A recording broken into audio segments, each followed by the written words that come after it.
Hey y'all. Um, Happy Veterans Day. Um, Been a pretty good day. Me and my wife went yesterday to the Evansville Historical Wartime Museum. It was well worth the trip. They had some really interesting stuff there. I highly recommend it. I thought I'd wear, you know, my new fast helmet with NVGs as a joke, but let's take that off. So, sounds like the government shutdown's over, which is a good thing. Thank God for a few Democrats that finally saw the light.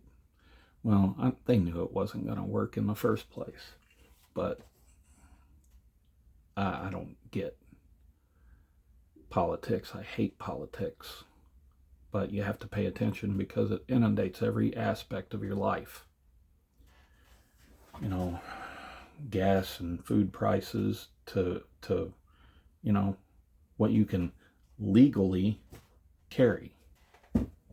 You know what I'm talking about. So I think I've talked about this before, but come January 1st, um, the $200 tax stamp for suppressors is gone. I don't know if it applies to all NFA items or if it's just suppressors. I think it's just suppressors, though. You still have to jump through all the hoops, though, the legal hoops, do all the stupid paperwork, and do the background check and the waiting period and all that crap.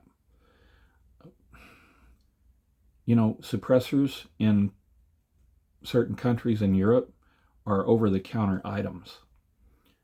If you're going to hunt in certain countries in Europe, you have to have a suppressor because it's preventing noise pollution.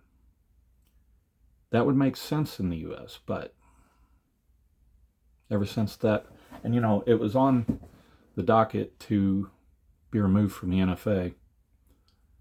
And when that guy killed the health insurance CEO with a suppressor on his Glock, yeah, that stopped that.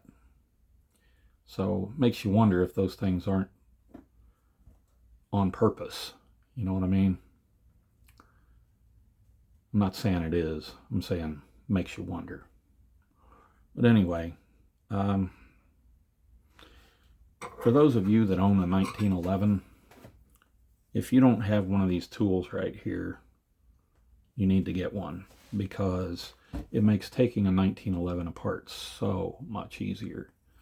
1911 takedown is probably the most irritating and complicated of any weapon I own. I don't like it. The takedown, I love my 1911, but it's over 100-year-old, design, so it is what it is. But it really is irritating, and especially if you don't do it very often. Like I hadn't done one in several years until I bought the one I've got now, and then my dad had them my whole life, and he's taken them apart, put them back together hundreds of times. And I have a Kimber, and it has such tight tolerances that it makes it even harder. So me and my dad were both struggling to get it put back together. Getting it apart wasn't that bad. Putting it back together was a pain. But we got it done, and I just fired it on Saturday, so I know it's working, and it's the most accurate pistol I have, I'd say, right out of the box, Um, it it'll smoke a beast, that's for sure. Anyway, I didn't have a whole lot. Yeah, the Marine Corps birthday was yesterday. 250 years. Um, it was a really nice day. To think that I have that many brothers out there is something to behold. Wish I still fit in my dress blues. Yeah, that'll probably never happen again. But anyway, I'll let y'all go. Till next time, I'm out Victoria Curum. Stay safe out there.